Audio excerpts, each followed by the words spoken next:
Okay, no?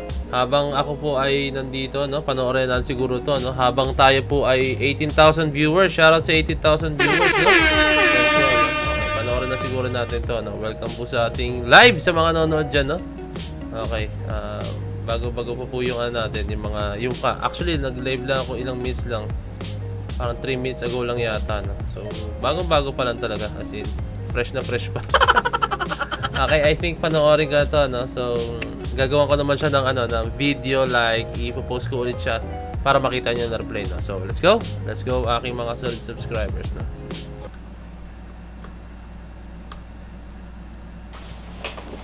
Hello everyone, ako nga pala si Pablo and welcome to my channel. Yay! Siguro ang gagawin ko dito, guys, since syempre nag-motovlog din ako, guys, sa mga hindi nakaalam, no? Yung may kita natin yung point of view, no, kay Pablo, no? Tingnan natin maigi and kung ano mga comment natin. And base po sa mga gears ni Pablo, guys, napaka big time po ni Pablo yung mga gears niya. Talagang isa po yun sa mga importante pag kayo po ay nagmamotor, no, yung mga gears, no? Kailangan mag-invest kayo dyan.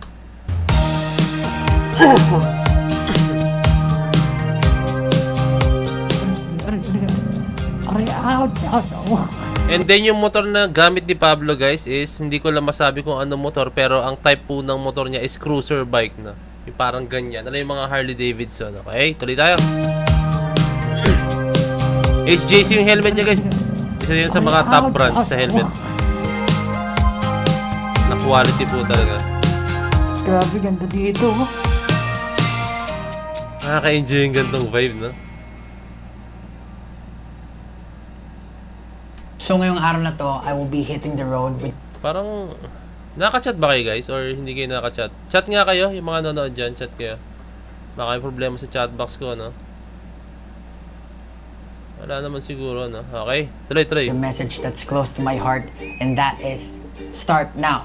Sa kahit anong bagay pa yan, whether it's trying a new path, or gusto mo na mag-resign kasi mag-change ka ng career, or may gusto kong gawin for a very long time pero hindi mo pa rin nagagawa. Yung ride natin today, we will... Good evening, Bang Tani. Okay, thank you so much at nag-chat ka, no? Akala ko kasi may problema sa chat, no? talk about taking that first step. Kasi yun naman yung pinakamahalaga, yung unang hakbang. Tama. So simulan na natin. Agree. Yung araw na to, pupunta tayo sa Baler. Medyo mahaba-haba yung biyahe. Good evening, Pero Refit pupunta ni tayong Baler Jude. kasi may music video shoot si Justin De Dios ng kanyang panibagong single. Pero bago tayo pumunta doon, pupunta muna tayong Suzuki Big Bike Libis. Kasi nabalitaan ko, sa July 1 daw, no plate, no travel na. Kailangan ko muna makuha ang aking plate number kasi medyo magtatagal tayo dun sa Baler. Let's go to Libis. 23 minutes, my God! Perfect! Let's go, hold up. Let's ride! Naka-360 pa siya, ha? Gawin mo all back! Hey, Pablo the Motovlogger. So, para sa mga hindi nakakaalam, ito po ang first official vlog ni Olbap. Yes! Sa totoo lang, ang daming beses ko na mag-attempt mag-vlog. As in, sobrang dami na. Kaso nga lang, medyo hindi kasi ako nasasatisfy sa output ko. Medyo ganun kasi ako. Kapag hindi ako nagagandan sa output ko, hindi ko talaga ilalabas kahit anong mangyari. Pero I think magandang practice din yun sa akin. Kasi sa totoo lang, feeling ko lang din, ang dami kong excuses tsaka nuisance pagdating sa pagbablog. Una-una sa lahat, kahit ang dami na naming beses humarap sa camera, sobrang nagki-cringe pa rin ako kapag humaharap ako sa camera tapos nagkukwento. Cringe, my God! Lalo na pag kinukwento ko yung sarili kong storya, tapos pinapakinggan ko yung sarili ko, sobrang nagki-cringe ako. Isa yun sa mga dahilan kung bakit hindi ko lagi napagpapatuloy yung vlog. Number 2, hindi rin kasi ako malam sa pagbablog. Hindi ko naman kasi alam yung mga camera angles, yung tamang lapat ng audio, setup. Kasi syempre, di ba, naka-helmet ako. So kung naka-helmet ako, medyo muffled yung sound or mga ganung bagay ba, yung lighting, yung tamang setup. Parang lahat medyo sinisit ako. Okay guys, no. I explain ko lang yun guys, since ako po ay nag-motovlog, no. Napakahirap po talaga pag nag-motovlog. Ang una mong iisipin dyan guys is yung meron kang GoPro dito or yung action camera, any action camera na brands yan, no. Mabigat siya guys, as in mabigat siya po talaga, no. Sa mga nag-iisip dyan guys na madali lang yung ginagawa ng mga motovlog, believe me, napakahirap. Isa pa po dyan guys is yung, syempre pag nalobat ka, palit ka ng battery. Hindi naman unlimited yung battery niyan guys, no? So, palit kayo ng palit. Isa na rin dyan guys yung, yung quality po talaga. And then yung audio, no? May times na nag-i-static, no?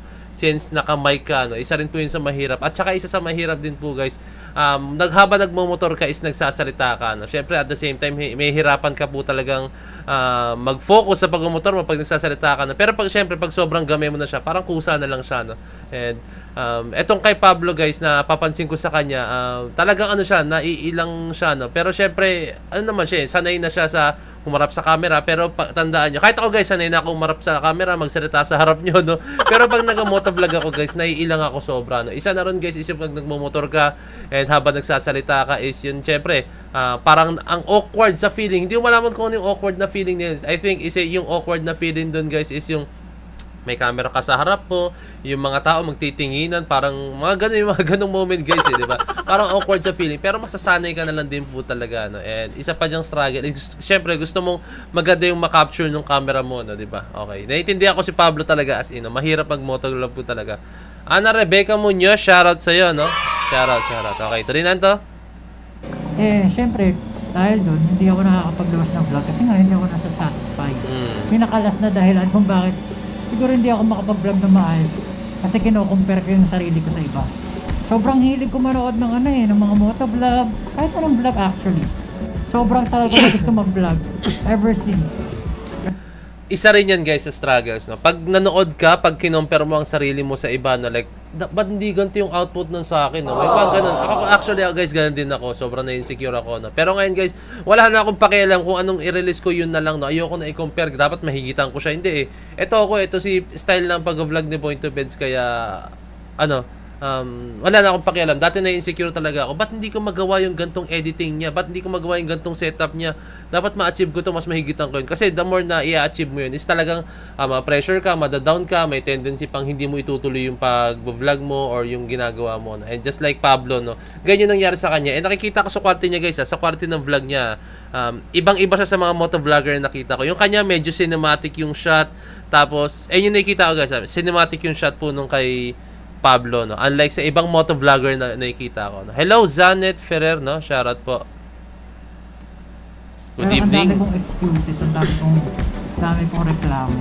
Ang totoo naman dyan, lahat ng eksperto nagdaan sa pagiging beginner. Tama. Kumbaga, there's always room for improvement and development pagdating sa lahat ng ginagawa mo. Kari-kari. Lamog. Yes. Thank you, Zanet Ferrer. Lamog ang puwit. Kaya mga kalamog, ayan, mga kalamog na tawag sa inyo. Malalamog talaga ang puwitan mo dito. And nakikita natin may Insta360 siya rito. And then may case siya na Ulanzi. Isa yan sa mga brands ng mga case, no? Ulanzi, no? And then ang GoPro niya, I think this is GoPro Hero 12 or 10 or 11. Hindi ko alam. Kasi yung akin guys, Hero 8 Black po yung akin, no? Kay Pablo updated na to, no? And masasabi ko yung sensitivity or yung hyper smooth, yung tawag dito, yung shakiness, hindi ka ang tawag doon, nalimutan ko Basta yung shakiness effect niya, no? Meron yung hyper smooth on, meron dong ultra boost. Yung kanya, I think, parang lang siya, naka-on lang yung kanya. Na hindi siya sobrang naka-stabilize yun, naka-stabilize. No? Mas maganda kasi yung hindi siya gano'n naka-stabilize. Kasi pag sobrang stabilize, guys, tandaan nyo, parang wala siya masyadong action, ang smooth lang ng galaw, no? Mas maganda medyo ultimate stabilize para mas, mas feel mo yung, yung energy, yung tension ng video. For improvement and development pagdating sa lahat ng ginagawa mo. Kari-kari. Lamog. Lamog ang puwit. Kaya mga kalamog, ayan, mga kalamog na tawag sa inyo. Malalamog talaga ang puwitan mo dito kahit sa lugar sa Pilipinas. kahit ano mangyari guys, no? Yung tipong, syempre yung motor ni Pablo, no? I think sobrang solid naman yung motor niya, no?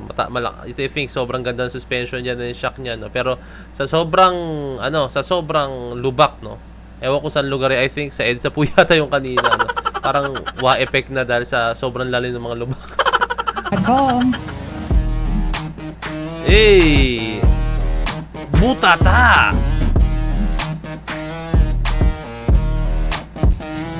Gagawin ni Pab.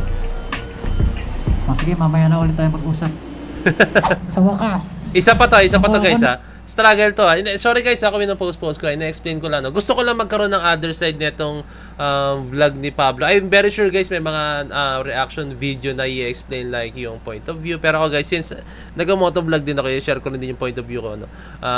Isa sa mga struggle po dyan guys, pag tumigil kayo. No? Pag tumigil kayo, isa na dyan is yung, ayan, sa 360 mo, tatanggalin mo. Hindi mo pwedeng iwan yan guys. Pag pupunta ka sa isang convenience store or Jollibee, kukunin mo yan and then yung camera mo, i-off mo, and then lahat. Hindi ka pwede mag-iwan dyan, cellphone mo, kunin mo. And then, pag sasakay ka na ulit, set up ka ulit, lahat ang tagal. Ako, kumukonsumo ko bago ko, pag-aalis ako or bago ko umalis or ano ba, bago ko pumunta sa convenience store, meron muna akong 5 to 10 minutes na mag-aayos, magtatanggal na kung ano-ano. And then, pag-aalis na kami, gear up na kami, is mga 5 to 10 minutes din ako. Kaya sa mga kasamahan ko sa pagmumotor guys, talagang buti na lang patient po sila. Shoutout SICI Riders, no? Ride tayo soon. Let's go! Okay, no? Ganun katagal. Talagang sila lahat tapos na, oh. Bomba pa sila ng bomba. Tapos sila nakatingin lahat sila na lang sa akin. Tapos ako nag-set up pa. Okay, tuloy tayo. Ang aking plaka, layo pala na pupuntahan. My God! Kala ko 4 hours lang. Yun pala 6 hours. My God! Mali na naman ang aking tansya.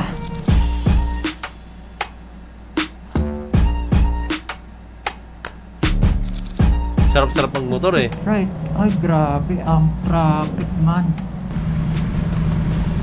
I think expressway legal yung motor ni Pablo, Ito no? na naman sa EDSA Kabaan. Hey! What I'm riding on. Ay. Hey! EDSA Kahabaan. Represent. Ayun, expressway legal nga yung motor niya guys. So tandaan nyo, share ko, i-post ko lang. Bago maging expressway legal ang motor nyo, sa mga expressway kailangan 400cc pataas po yung motor nyo. No? So yung mga below 400cc, 399cc is hindi po pwede sa expressway na.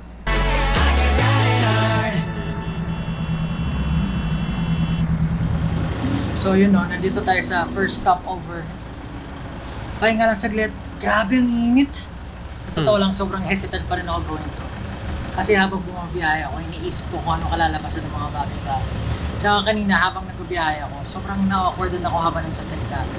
Hindi ko alam kung hindi lang ba talaga ako sanay or dahil iniisip ko palagi yung goal ko. Minsan kasi kapag masyado kang focus sa goal, nade-derail ka din. I-breakdown mo. Huwag mo masyadong isipin yung goal, but isipin mo kung paano ako magsisimula. Tapos step by step, as you progress, dun mo na isa-isahin or alam mo kung ano yung mga pwede mong gawin. Good evening, Pika Bubu, no? Shoutout sa iyo, no? Yes, enjoy watching sa motovlog ni Pablo. Naka-enjoy yung ganito, no? Nakaka-relate tayo. More of these kinds of vlogs, Pablo. Binuno, Yun din please. yung dahilan kung bakit nahirapan ako sa ulo ng steps. Kasi kapag sumasayaw ka, sabay-sabay gumagalaw yung katawan mo.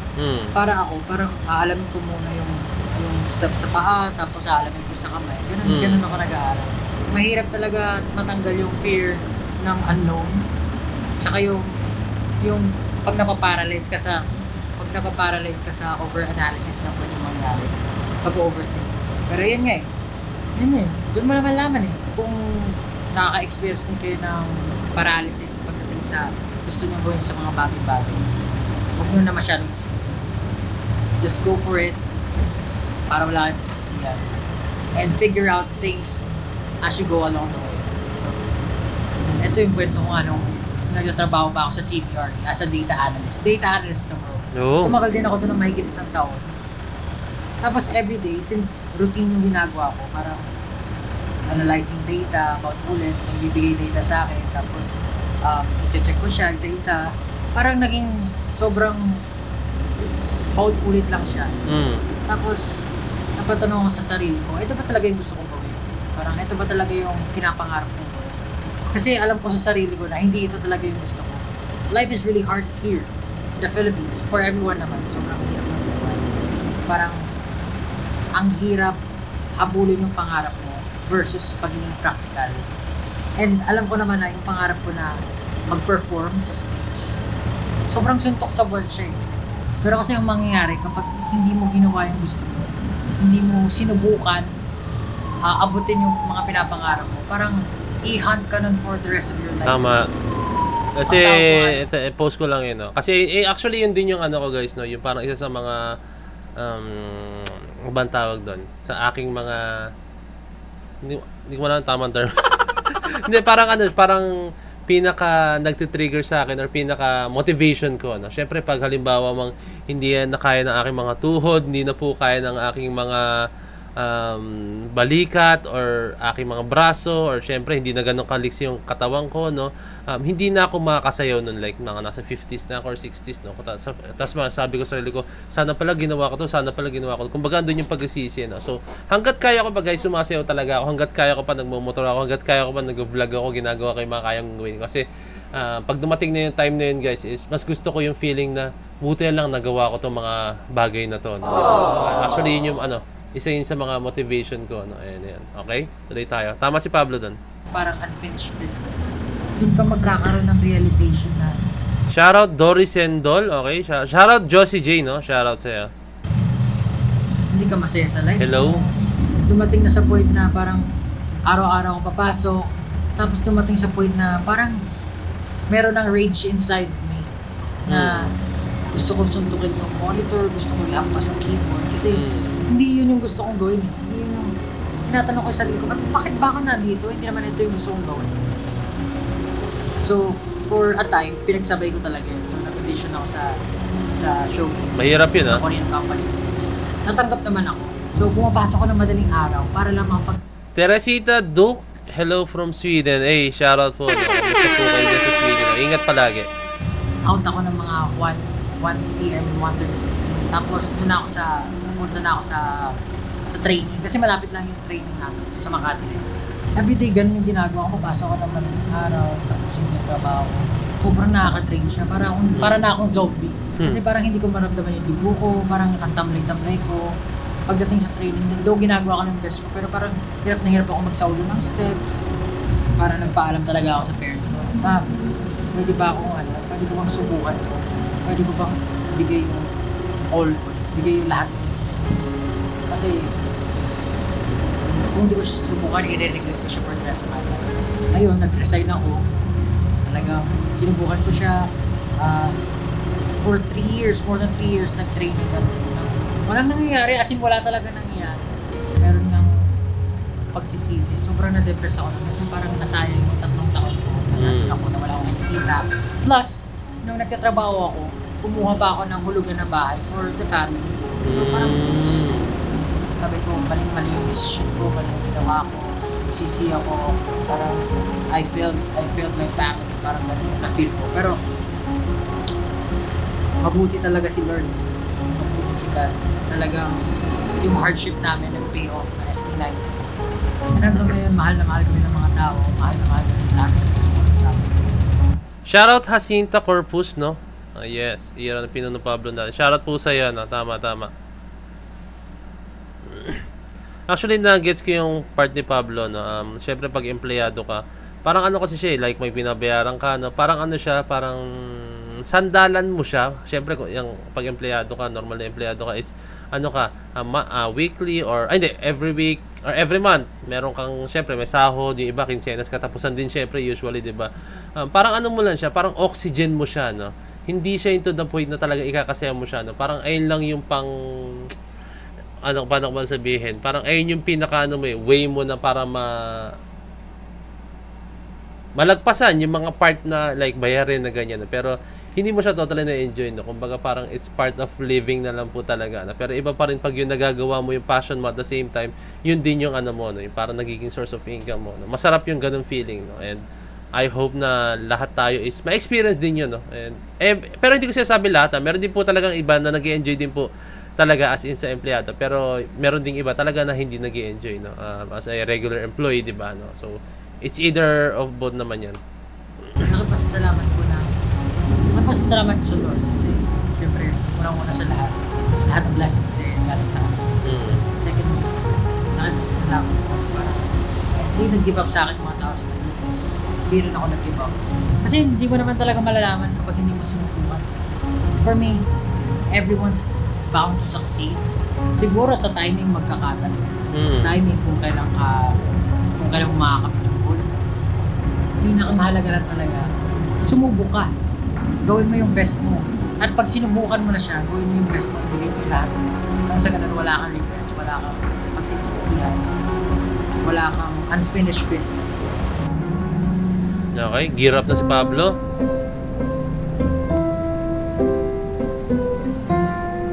Shoutout Rene K, no? Hello, silent viewer. Hey, shoutout sa silent viewer, no? Maraming salamat sa panood palagi na yung vlog, no? Okay, may kita na guys, gear up na si Pablo, no? Okay, dire-diretso na rito. Sabi nga nila, it's not about the destination. It's the journey. Kahit pa sabihin na meron kayong objective, ma-enjoy nyo yung journey nyo. Kasi dyan nyo mamimit yung mga true friends nyo, dyan kayo makakabuo ng mga memories, syempre. So, don't forget to enjoy little things.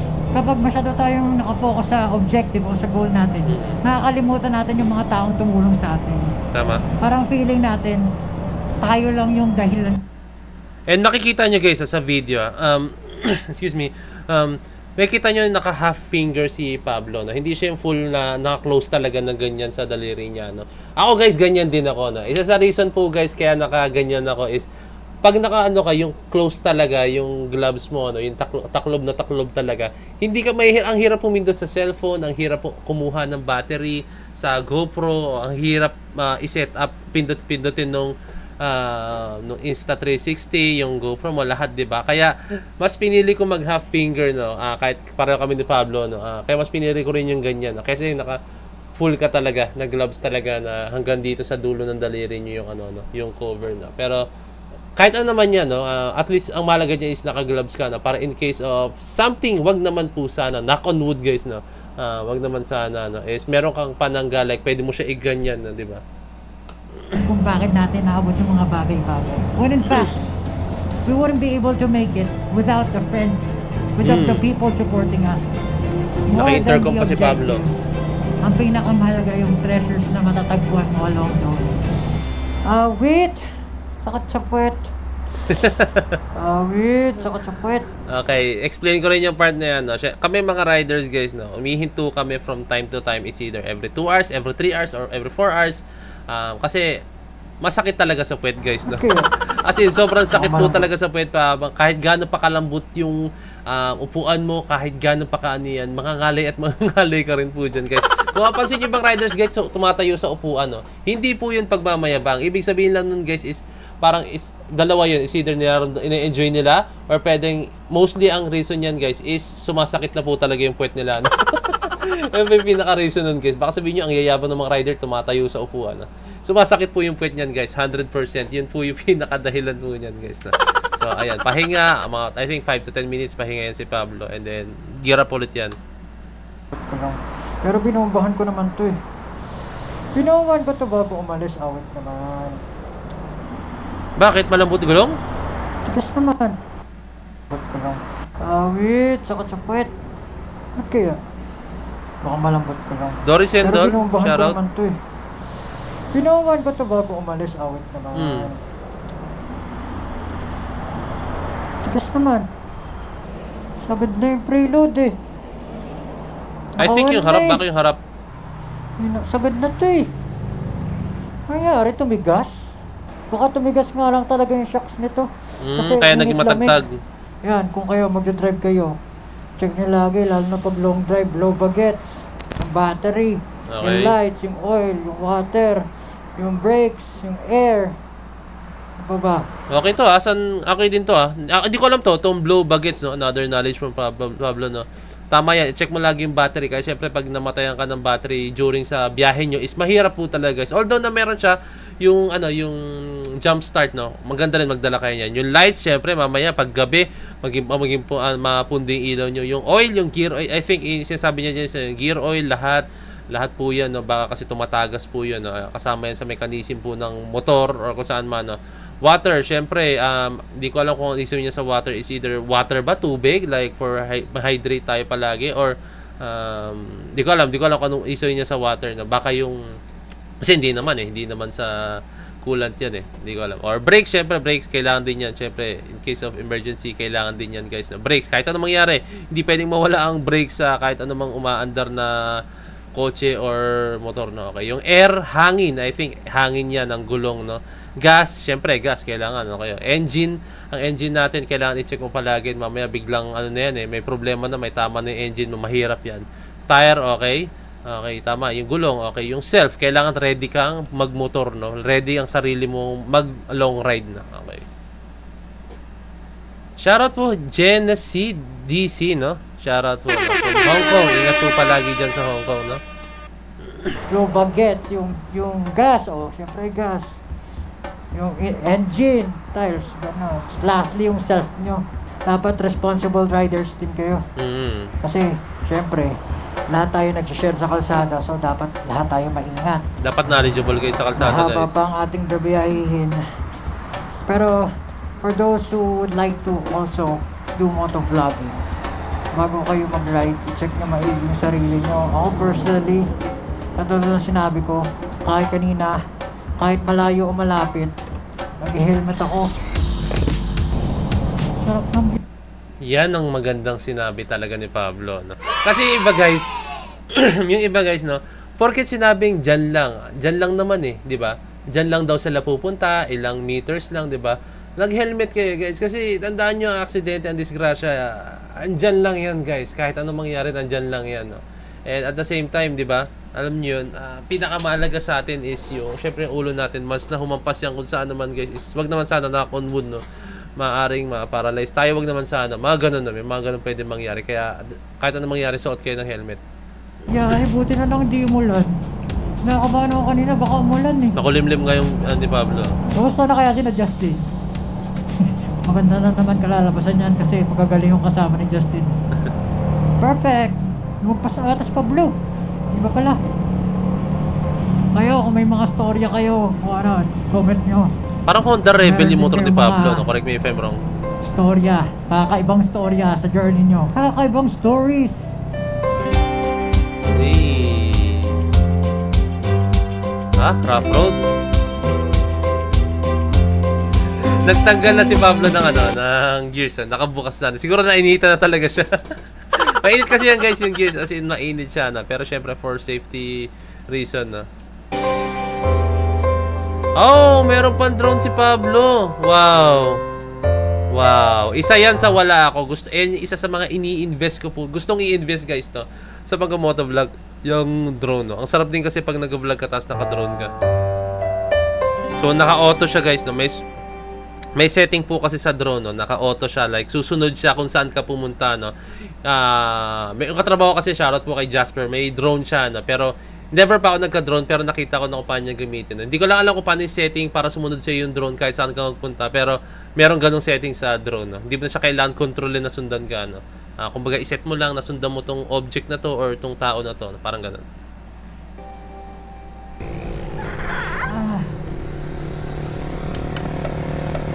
Dito na tayo sa Aurora.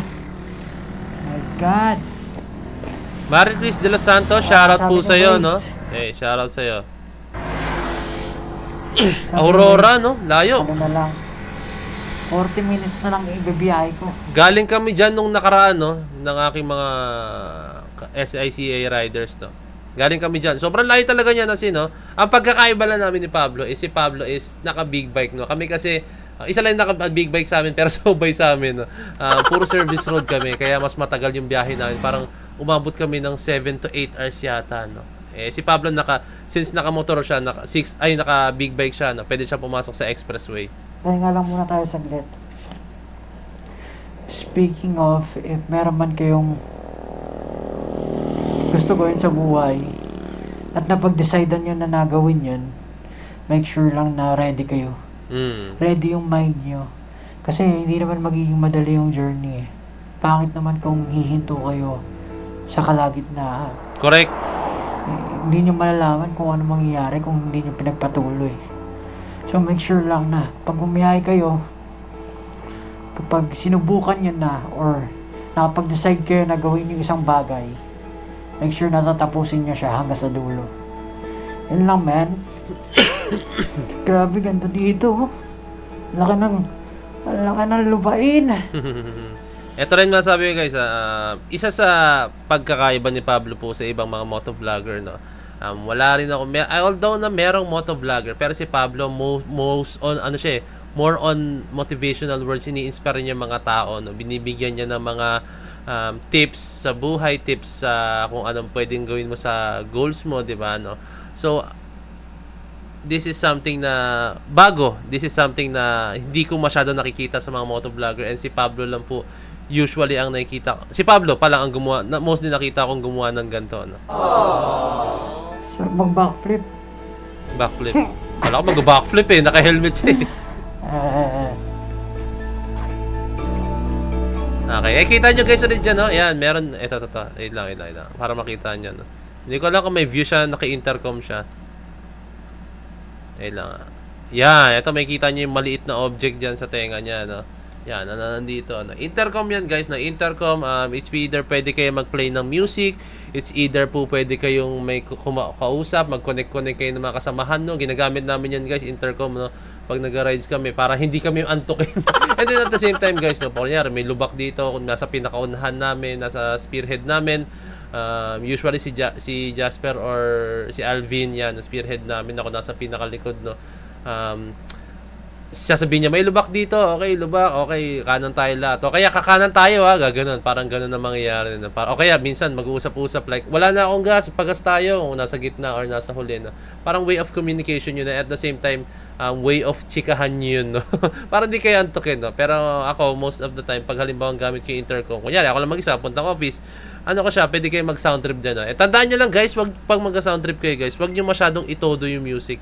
Although na hindi naman siya ganun kalakasan, ako guys, hindi ako masyadong nagtotodo ng music. Yung tipong saktong maririnig ko lang, kasi baka ma-block masyado yung ano nyo, yung surroundings nyo, no? Pero kahit itodo po yan guys, ilang beses ko na-experience yun, tinatodo ko yan guys, na hindi naman siya ganun kalakas po talaga, no? Pero sa mga nagsisimula pa lang na, kunyari, bumili ng intercom, wag nyo muna itodo kasi baka manibago po kayo. Kasi baka hindi nyo malayan, may bumubusino na sa inyo, ganun. Walang katao-tao. Sarap naman dyan. I think weekdays yan. Medyo malapit na tayo, 40 minutes na lang. Sabi ni Waze, konting-konti na lang. Pareho kami ni Pablo. Waze. Yung iba guys, gamit is Google Maps. Ako, most comfortable ako sa Waze. Even though na at times si Waze is parang naligaw ako. Pero hindi naman. Parang isa or dalawang beses na nangyari yun. No? Parang ako rin kasi hindi ko sinunod si Waze at that time. Pero biyahe na ulit tayo. Let's go.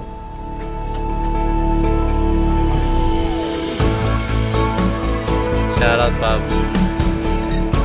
Saan talaga pag may drone, no? Ramdam mo yung vlog. Anong motor ni Pablo?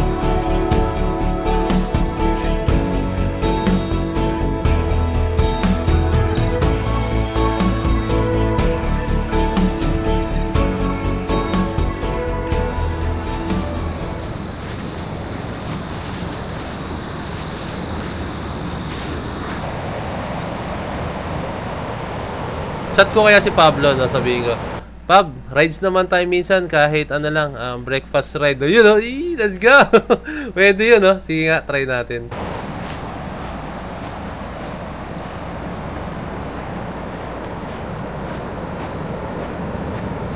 So ayun mga kalamog, maraming salamat ulit sa pagsama sa ride ko. Medyo mahaba-haba yung ride. Pero ayun, if sinimulan nyo na rin yung start now journey nyo, tapos feeling nyo parang hindi para sa inyo yun, it's never too late to try something new. And lahat naman ng ginawa nyo dun sa mga naunang start now journey nyo, pwede nyo siyang magamit para ma-improve yung sarili nyo dun sa panibago nyo gagawin. And syempre, hindi naman siya sayang kasi those are experiences and memories na nagawa. Syempre along the way, nami-meet nyo rin yung mga soulmate nyo, nami-meet nyo yung mga friends nyo. So, hindi siya sayang. Talagang, it's a learning. It's something na mat-treasure nyo. So, ayun, if may gusto man kayong gawin in the future, may mga gusto kayong subukan, the best time to do it is now. Start now. Tama. Maraming salamat ulit sa susunod na ride. This is all Pab. Ride hard, ride safe. Let's go, Pab. Enjoy lang.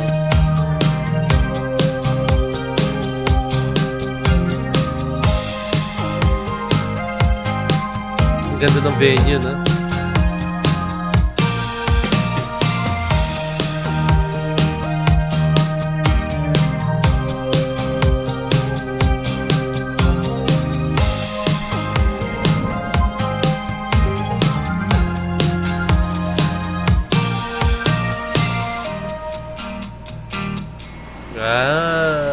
that's it guys, no? Wow. Napakaganda ng vlog ni Pablo, no? So, 34 minutes na rin pala ako ay, hindi, 38 minutes na yata, no? Grabe, no? Umabot tayo na ganun, guys. No? Ang ganda, that just shows, guys, na sobrang ganda talaga ng vlog talaga ni Pablo. Napakaganda, napaka-inspire talagang nadala tayo dun, guys, no? And, ayun, no? Sana makasama na si Pablo sa rides. Try ko kaya Sir Pablo, kung nanonood ka man po, sana po makarides ka po kahit mag-adjust ako, mag-leave ako sa work. Kahit anong date yan, Sir Pablo. G! G yan, Sir Pablo, no? Rides tayo, no? And ako kasi hindi ako naka-big bike, pero if ever man na mag-rides tayo, no? Sige, G. Meron naman akong maheheram na big bike, no? Let's go, no? Sir Pablo. Tara. G yan. Sana. PM na si Pablo. Ngayon pa lang iniisip ko agad, nababahag na buntot ko, no? So, ayun lang, no? So, ayun, maraming salamat sa panood netong guys na ating live. So, kamusta naman kayo dyan, no? Aking mga viewers na. Anong natunan nyo rin sa vlog ni Pablo? Sobrang ganda, sobrang adventurous. Sobrang naka-inspire. Ang galing ni Pablo gumawa ng vlog talaga. As in, nakakatuwa siya gumawa ng vlog, no? Isa siya sa mga vlogger, motovlogger na susubaybayan ko na po talaga, no? Solid idol ko sa pag-vlog. Siyempre, number 1, Motodeck, no? Motodeck. And then, pangalawa, Reed Motovlog. And then, yan, I think si Pablo papasok na po siya sa top 3 motovloggers ko. No, let's go! Grabe, napaka-unique na niya ng vlog niya. No? Si Motodeck kasi is more on sa racing, talaga sa more on kotse, motor. And then si Reed for Speed sa lifestyle, pag-motor. And then ito si Pablo, talaga kakaiba rin yung vlog. No? Okay? Maraming salamat sa panonood, guys, no? Nagtatransform na po yung boses ko. Sorry. So, ayan. Inom lang ako ng tubig, guys, ha? Kindly leave a like, guys, no? Subscribe and kindly ring that notification bell, guys, no? Para alam nyo pag-aaralam nyo pag ako'y nag-release ng bagong video, no? Yes, actually matagal na ako nagla-live, pero ngayon na lang ulit na ako nakapag-live po ulit, no? Miss Teresita Dulc, no? Ngayon na lang po ulit na ako nakapag-live. Tagal na ako nag-live. Kahapon na ulit ako naging active for almost 1 decade. Hindi, tagal na, sobrang tagal na nun, no? Nakakatuwa. So, ayan, maraming salamat po sa inyo, no?